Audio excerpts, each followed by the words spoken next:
She was knocked down for talking back. The cowboy said, "He won't do it again."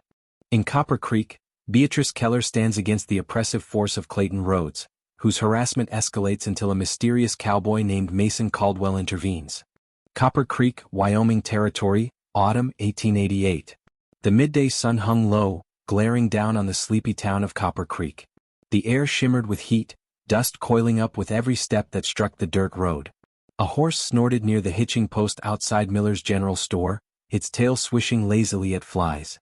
Beatrice Keller stepped out into the light, the hem of her calico dress brushing the dust, a basket of flour, apples, and soap tucked under her arm.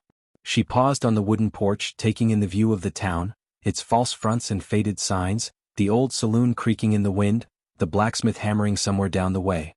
Her heart still fluttered each time she saw this place. It wasn't much, but it was hers. After her husband died 2 winters ago in a mine accident, she'd refused to leave. Some said she was foolish for staying. Others said she was stubborn. They were both right. As she descended the steps, Clayton Rhodes strode across the street, boots pounding like thunder. His fancy black vest gleamed, and a gold chain swung from his pocket, a reminder that he thought himself a gentleman, though everyone knew he was nothing but a brute in pressed clothes. "Mrs. Keller," he called, voice syrupy but sharp beneath. "I hear you've been running your mouth again." Beatrice stopped mid-step. "If you mean telling the truth, then yes, I have." Clayton smiled, thin and cruel. "You told the store clerk I shortchanged the miners on their pay. You calling me a liar?" She stood tall, though her pulse quickened. "I'm calling you what you are, Mr. Rhodes. You cheat men out of their wages and threaten anyone who says otherwise." A murmur rose from the boardwalk as a few townsfolk peeked from behind curtains.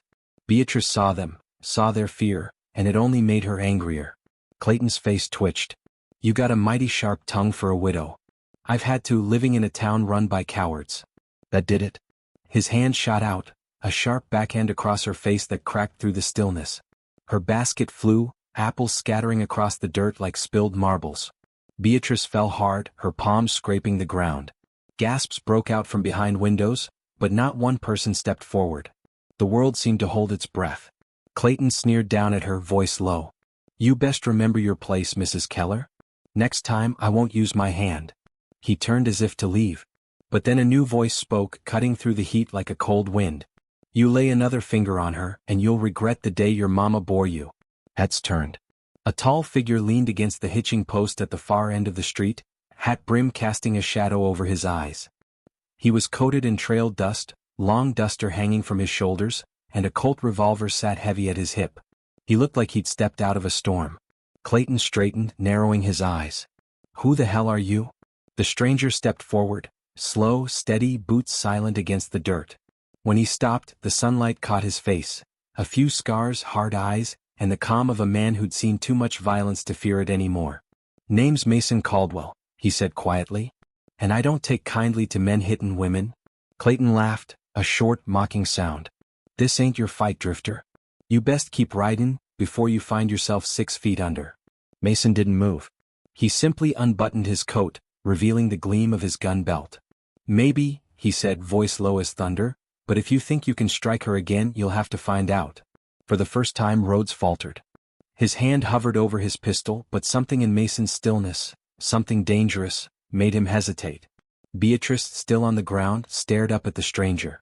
Dust clung to her dress, her cheek red where Clayton's hand had struck, but her pride was unbroken.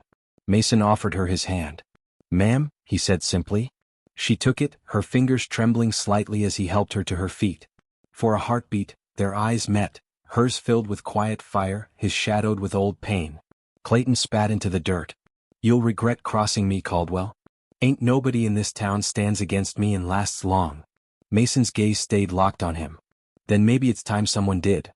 Clayton's jaw tightened, but he turned on his heel, stalking back toward his men who lingered by the saloon. He barked something under his breath and they followed, muttering. The crowd began to stir, whispering. Beatrice's voice trembled, but her words didn't. "Thank you," she said. "But you shouldn't have done that. He'll come after you." Mason shrugged, eyes scanning the street. "I've had worse come after me." "Then you're either very brave," she said softly, "or very foolish." He tipped his hat. "Maybe a bit of both." She smiled faintly, though pain still throbbed along her jaw. You'll find Copper Creek doesn't take kindly to men who make enemies of Clayton Rhodes. I don't make enemies, Mason replied, turning toward his horse. Men like Rhodes make themselves. And with that, he mounted up, the sun catching the edge of his hat brim as he rode off toward the edge of town. Beatrice stood in the middle of the street, wind tugging at her dress. The townsfolk peered out again, faces pale, eyes wary, but no one said a word. For the first time in years, someone had stood up to Rhodes. And for the first time in her life, Beatrice Keller felt something strange and new bloom in her chest. Hope. Night fell over Copper Creek like a wool blanket drawn tight. The moon rose pale over the rooftops, and the wind whistled through the gaps in the boarded windows. The town was quiet, too quiet, as if even the coyotes didn't dare to sing. Inside her small cabin near the edge of town, Beatrice Keller sat by the fire. The flickering light cast long, dancing shadows across the walls. Her cheek ached where Clayton Rhodes' hand had struck her, a purple bruise forming beneath the skin. She held a damp cloth to it and hissed softly at the sting. Her house was humble but clean. One rocking chair, a small table, a faded quilt draped over the back. She'd built her life back up from the ashes, alone. No man had lifted a finger to help her since her husband's death. And yet, tonight, a stranger had stepped in without hesitation. She couldn't get his face out of her mind. The calm in his eyes. The way he'd stood between her and danger without grand words or noise, just the quiet certainty of a man who knew right from wrong. As she stared into the fire, she heard it, a soft knock at the door. Her heart leapt. She froze, hand tightening on the iron poker near the hearth. "Who's there?" she called. Pause. Then that same low, steady voice. "Mason Caldwell. Just came to see if you're all right, ma'am." Beatrice hesitated, then opened the door a crack. There he stood, dust still on his coat, hat in his hands, his hair slightly damp from the cool night air. "I didn't mean to intrude," he said quietly. "Just figured after what happened you might need someone to look in." She stepped aside, unsure why she did. "Come in then. Before the cold takes your breath." He ducked inside, careful not to track too much dust. The firelight touched his face, strong lines, a few old scars, eyes the color of storm clouds. Beatrice poured him coffee from the kettle. "Not much, but it's hot." He nodded his thanks.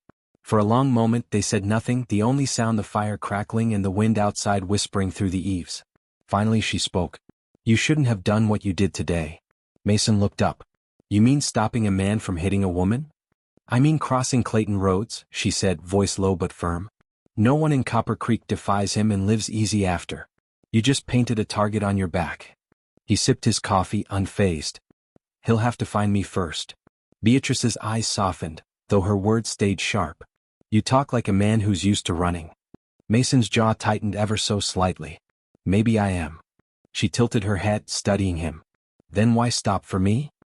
He looked into the fire, shadows flickering across his face. "Because I've seen what happens when good folks stay quiet. I've seen women knocked down and men pretend not to see. Didn't care much for it then. Don't care for it now." His voice carried weight, like something buried beneath it. Regret." Beatrice nodded slowly, something unspoken passing between them. "I used to believe in good men," she said softly. "But belief's a luxury in Copper Creek." Mason glanced at her bruised cheek, his tone quiet but firm. "Maybe it's time to believe again." For a heartbeat, neither moved. The fire popped, the air thick with silence and heat. Then Beatrice looked away, flustered. "You talk like a preacher." He gave a faint smile. "I ain't no preacher, ma'am. Just a man who's seen enough wrong to know it when he sees it." She caught the distant look in his eyes, a haunted one. "You've lost someone," she guessed. He didn't answer at first. Then quietly, "A brother. Long time ago. My fault he's gone." The words hung heavy in the room. Beatrice didn't press, though curiosity burned. Instead, she stood and poured more coffee, her hand trembling just slightly. "Well, I'll tell you something, Mr. Caldwell. You may have made an enemy in Rhodes, but you've got a friend in me." He looked at her, really looked at her, and for the first time that day something warm stirred in his chest. "Appreciate that," he said softly. Beatrice smiled faintly. Copper Creek could use a few more men who appreciate what's right. Outside, the wind howled through the pines. Mason rose, setting his cup down gently. "Best I get back to the livery before the night gets any colder," he said, putting on his hat. She followed him to the door, holding her shawl close. "Thank you for stopping by, Mason." He tipped his hat, eyes soft but unreadable. "Ma'am, it was no trouble." But if Rhodes comes sniffing around again, you send for me." "I don't send for help," she said, half smiling. "Never had anyone come when I did." He paused, one boot on the step, then met her gaze. "You do now." And with that, he disappeared into the dark, the sound of his boots fading down the road. Beatrice stood in the doorway long after he'd gone, the night air curling around her like a whisper. Her heart ached, but for the first time in years, it ached with something alive. Hope. 3 days later. The sun rose over Copper Creek, casting long streaks of amber through the cold morning mist. Life in the town went on as if nothing had changed, at least on the surface. But everyone felt it. The stillness. The way people glanced over their shoulders. The way Clayton Rhodes' men lingered longer at the saloon, talking low, eyes shifting toward the street whenever a stranger walked by. And at the center of it all was Mason Caldwell, the quiet drifter who'd stood up to Rhodes and lived to tell it. The warning in the dust. Mason walked out of the livery stable that morning, tightening the straps on his saddle. His horse, a lean chestnut mare named Juniper, snorted softly as he checked her girth. He was about to mount when something caught his eye. A thin slit across the leather strap. He frowned, running his fingers along it. It had been cleanly cut halfway through. Enough to hold when still, but ready to snap if ridden at full gallop. His jaw tightened. Someone wanted him dead. From across the street, an old blacksmith named Eli Ward watched quietly, hammer still in hand. When Mason met his eyes, the man gave the smallest shake of his head, then went back to work. No words were needed. In Copper Creek, silence meant knowledge. Mason replaced the strap himself, careful and patient. Then he walked toward Miller's General Store, because he already knew who'd be inside. The storefront standoff. Beatrice Keller was behind the counter, counting coins with quick, capable hands. The bruise on her cheek had faded to a pale yellow. She looked up when Mason entered, her eyes softening despite herself. "You're still here?" she said with a hint of surprise. "Still here," he replied. "Though someone's trying to make sure I'm not." She frowned. "Rhodes?"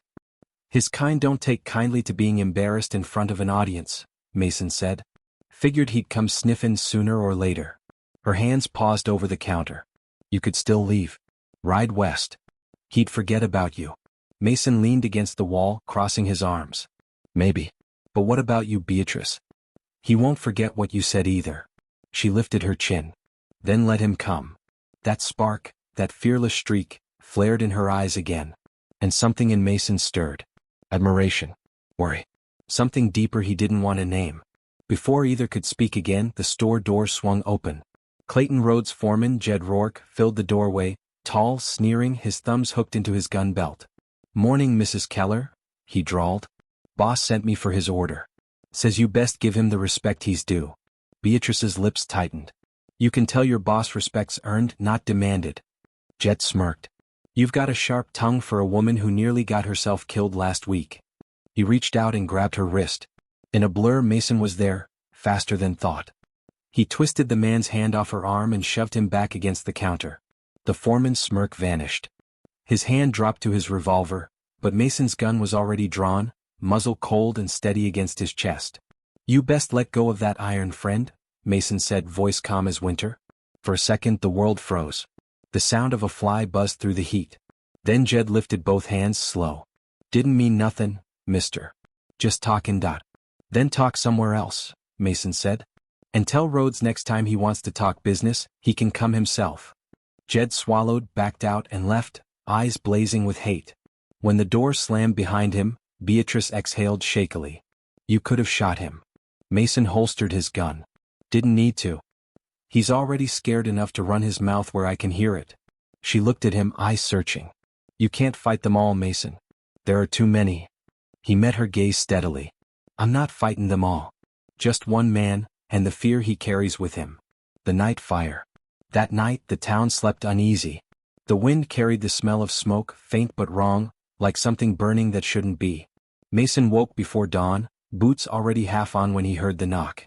It was Beatrice, hair loose, shawl thrown hastily over her shoulders, breath coming fast. "Mason.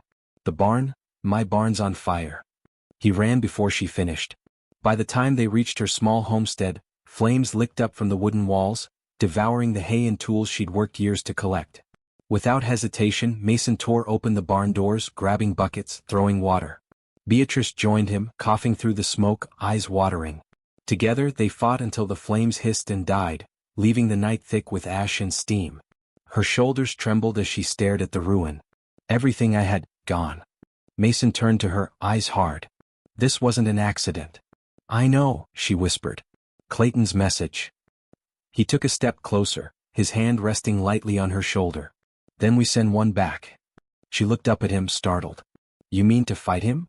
He nodded slowly. Not with bullets, at least not yet. But we'll show this town that Rhodes bleeds like any man. That his power ends when people stop bowing their heads. For a long moment, Beatrice said nothing. Then her expression changed, sorrow giving way to something fiercer. All right, Mason Caldwell, she said quietly. Then we fight. He smiled for the first time, faint but real. That's the spirit, Mrs. Keller. Beatrice, she corrected softly. If we're going to fight together, you best call me Beatrice.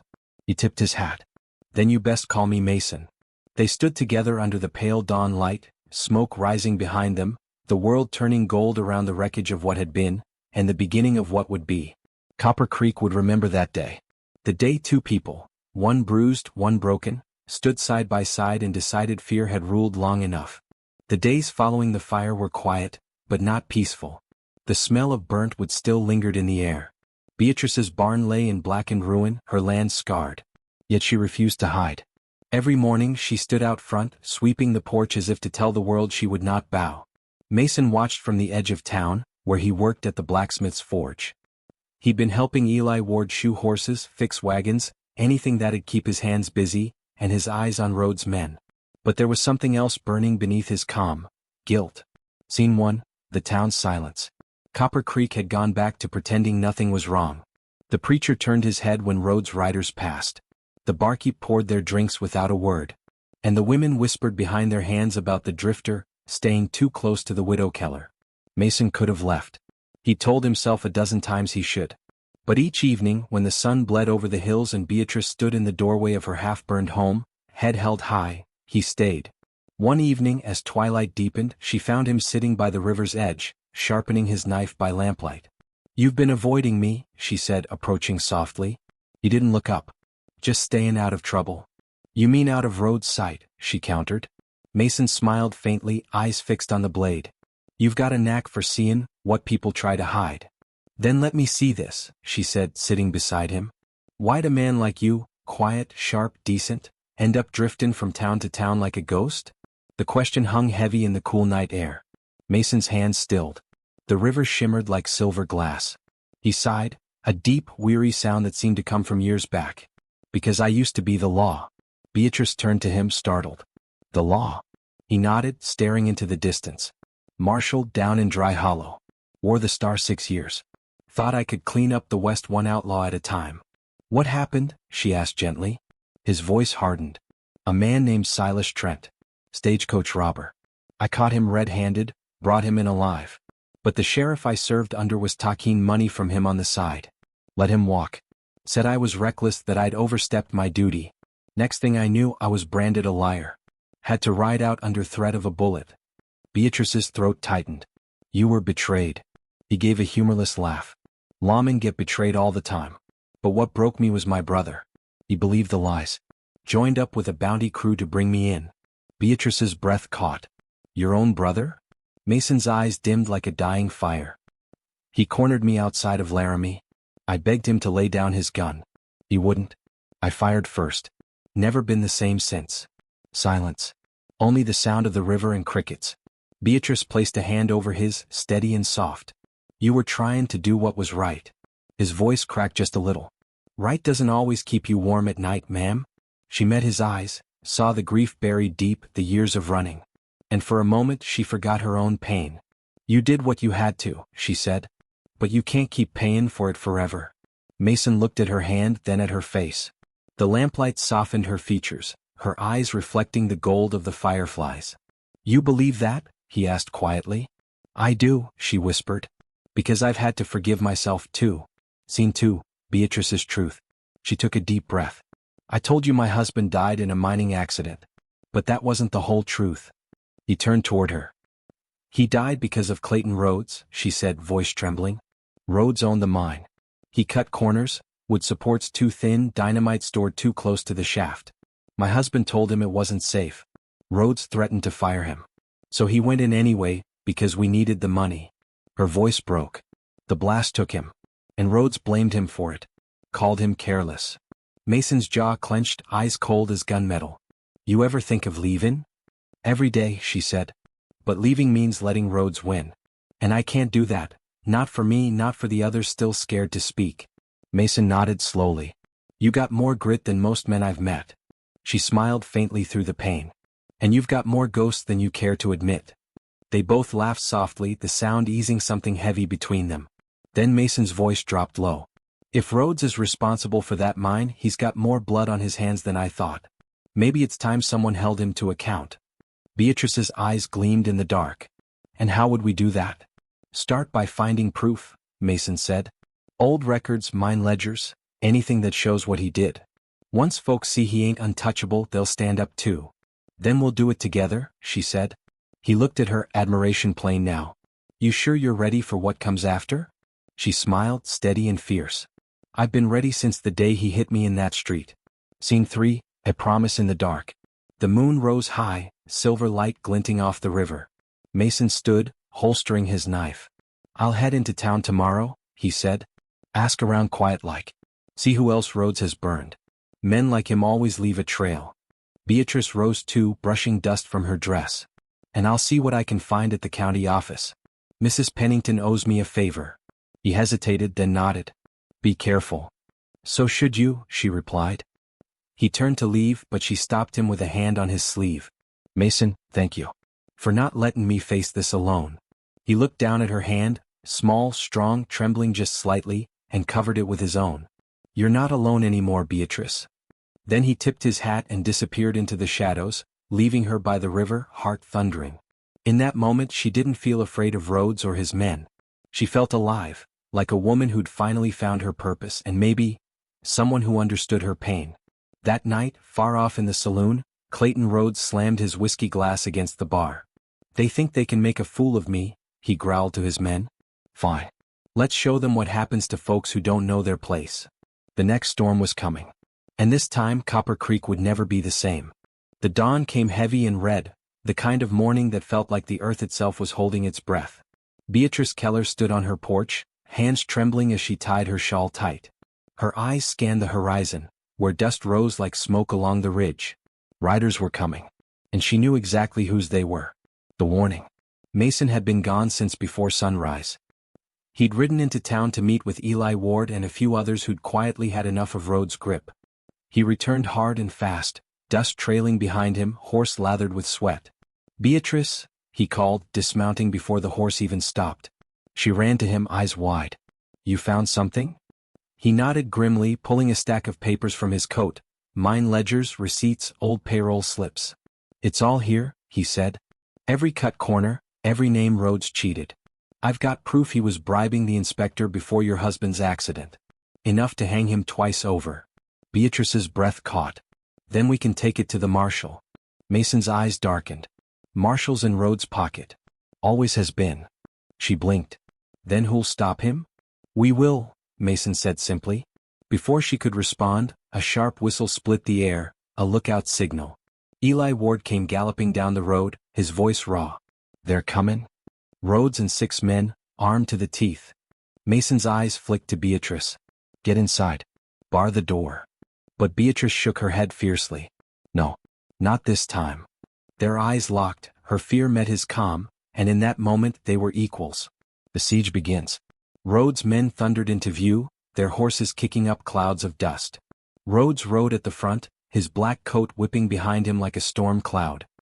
He reined in hard just short of Beatrice's gate, his cruel smile gleaming. Well, he sneered. The little widow's found herself a bodyguard. Mason stepped forward, gun holstered but hand near the grip. You best turn around, Rhodes. You've done enough damage. Rhodes laughed, the sound cold as iron. You don't tell me what to do, boy.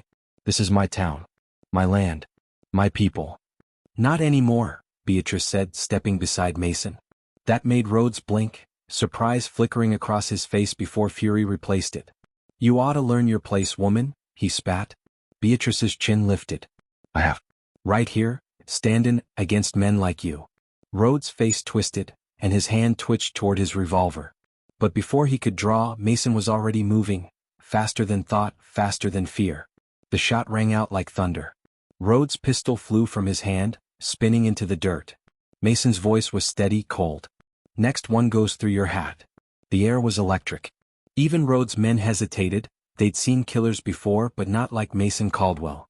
"Drop 'em," Mason ordered. "Now." One by one, rifles clattered to the ground. But Rhodes only grinned. "You think this ends here, Caldwell? You shoot me, the law'll string you up before sundown." Mason stepped closer, eyes like gunmetal. "Then maybe the law needs fixin' too." Beatrice's heart pounded. She could feel the weight of every breath, every second stretching thin. The town rises. Before the standoff could tip into blood, a voice called out from behind. "He's right." Everyone turned, and there, at the edge of the road, stood Eli Ward with half the town behind him. Farmers, miners, shopkeepers, men and women alike carrying tools, pitchforks, and old rifles. "You've bled us dry for years, Rhodes," Eli said. "We're done." A murmur of agreement rippled through the crowd. Rhodes' confidence faltered. "You all gone mad? You think you can defy me?" Mason held up the papers he'd found. "These say otherwise. Every crooked deal, every lie. We'll send it to Cheyenne if we have to." "You're finished?" Rhodes' eyes blazed. He lunged for his second gun. But Beatrice was faster. Her hand raised, the same hand he'd once struck, and she fired. The bullet tore through the dust, grazing Rhodes' arm. His pistol flew again, spinning uselessly into the dirt. The crowd gasped. Beatrice's voice trembled, but she stood her ground. "That was for my husband." Rhodes clutched his bleeding arm, fury and disbelief warring on his face. "You'll hang for this." "No," Mason said, leveling his revolver. "You'll stand trial. And this time, the truth'll be louder than your money." The fall of Clayton Rhodes. By noon, Rhodes was shackled and loaded into a wagon bound for Cheyenne. The townsfolk watched in silence as he was taken away, his curses echoing off the buildings until they faded into nothing. The weight that had hung over Copper Creek for years finally lifted, like a long, hard winter breaking into spring. Mason stood beside Beatrice, watching the wagon disappear into the horizon. "It's over," she whispered. He nodded slowly. "For him. But not for us." She looked up at him. "What do you mean?" He turned toward the mountains. "I've still got ghosts to face, B. A past I can't keep outrunning. Her heart ached at the thought of him leaving. "Then let me come with you." He smiled faintly, a rare, genuine smile that reached his eyes. "You've got a whole town to rebuild. They need you here." She took his hand, squeezing it tight. "Then promise me one thing." "What's that?" "That you'll come back. When you're done fighting your ghosts." He looked at her, really looked, and for the first time in years he believed he could. "I will," he said softly. "You have my word." As the sun dipped low, Copper Creek glowed gold, reborn, cleansed by courage and fire. Beatrice watched Mason ride away, dust rising behind him, until he was nothing but a silhouette against the dying light. She didn't cry. She just smiled through the ache in her chest, whispering to the wind. "He won't run forever. And when he's ready, he knows where home is." The wind was sharp and cold as Mason rode north through the high plains, his coat whipping behind him like a torn flag. Copper Creek was miles behind, but it lingered in his mind, Beatrice's voice, her courage, the way she'd stood unflinching against Rhodes. He'd seen strength before, but never like hers.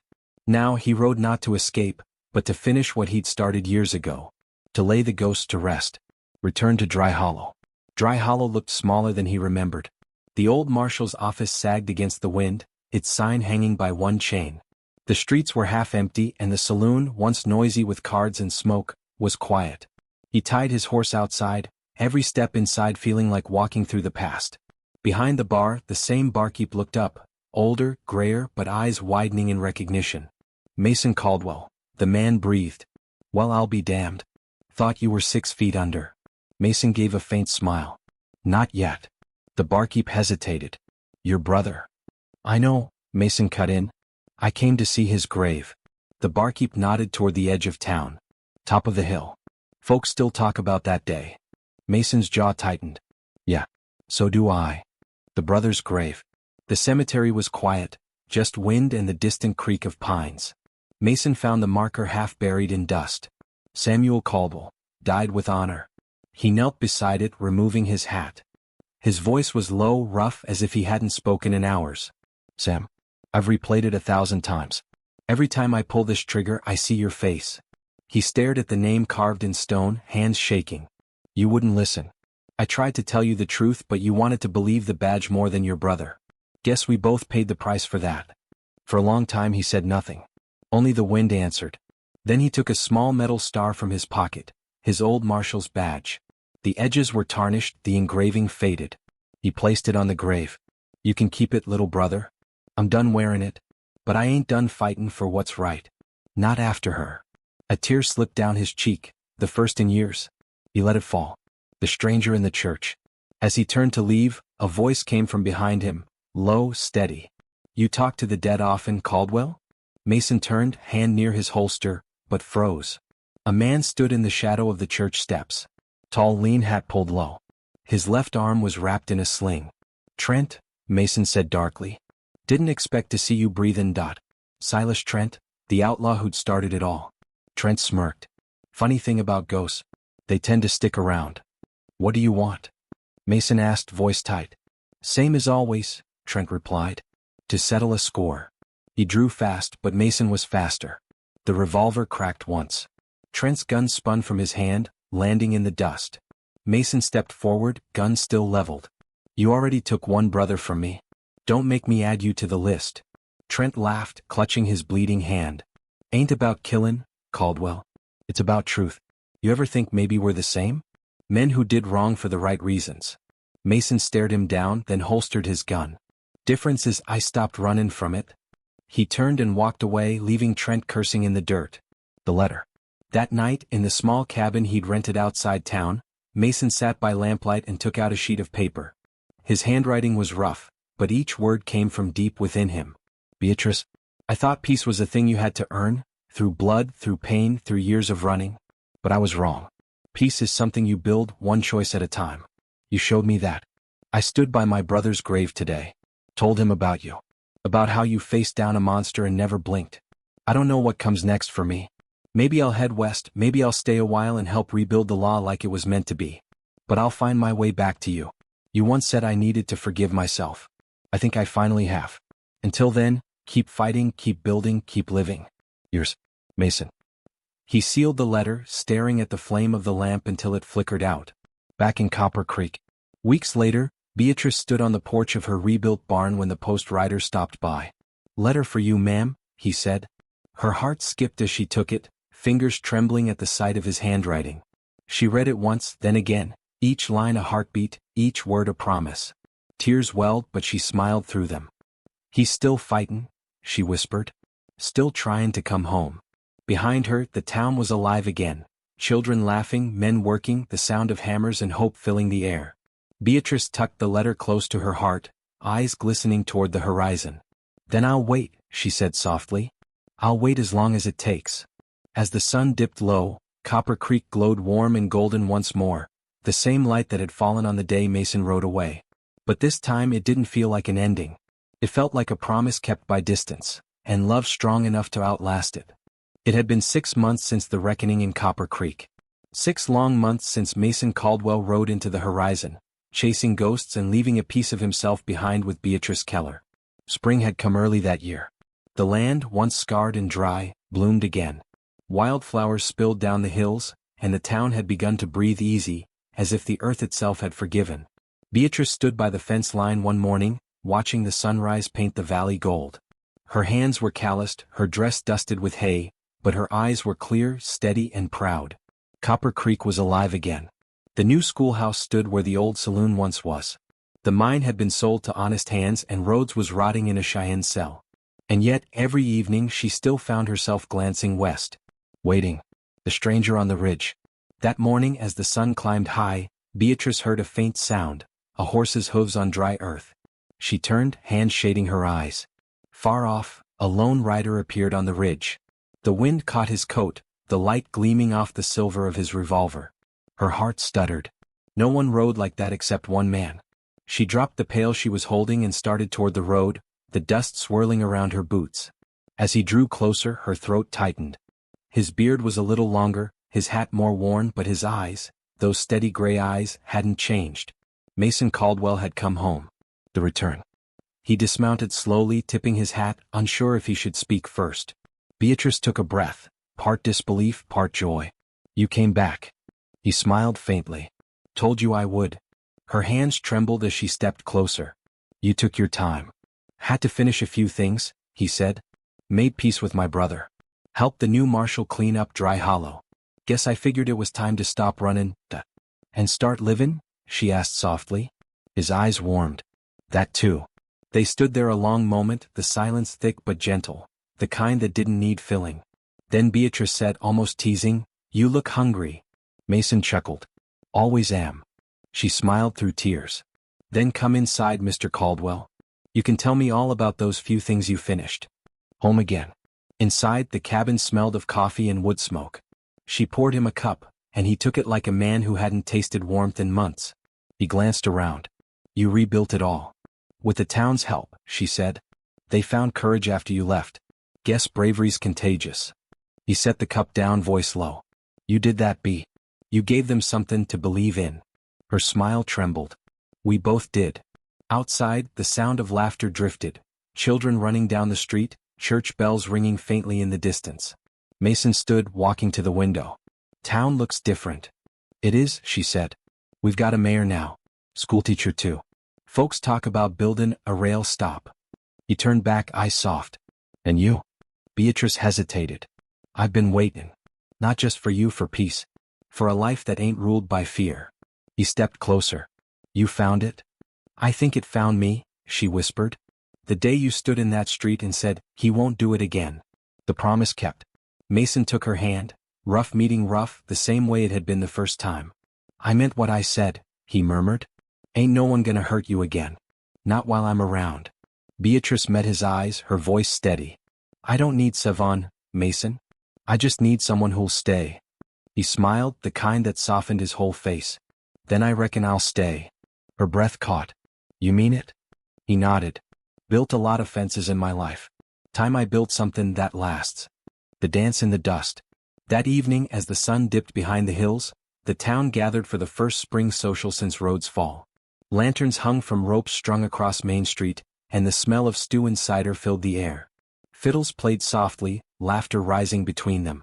Beatrice stood near the well, hands clasped, watching the people she'd fought for come alive again. Then Mason appeared beside her, offering his hand. She smiled. "You dance, Mr. Caldwell?" He tilted his hat. "Badly. But I figure I'll learn." They stepped into the dust, the crowd parting just enough. The music was slow, gentle, and for the first time in a long while, Mason let himself breathe. The world didn't feel like a fight anymore. As they moved together, Beatrice whispered, "Feels like a new start."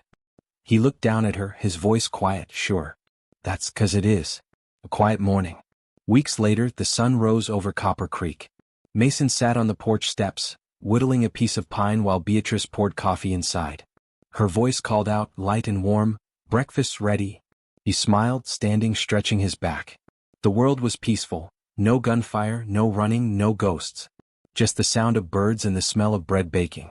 Beatrice stepped out, handing him a plate. He took it, their fingers brushing. "Guess I found my place after all." She smiled. "You didn't find it, Mason. You made it." He chuckled softly, glancing toward the fields. "Then let's keep building." The wind rustled the prairie grass, sunlight washing over them both. And for the first time in years, Mason Caldwell felt exactly where he belonged. Copper Creek. A town rebuilt. Two hearts redeemed. The West was still wild, but for Mason and Beatrice, peace had finally found its home.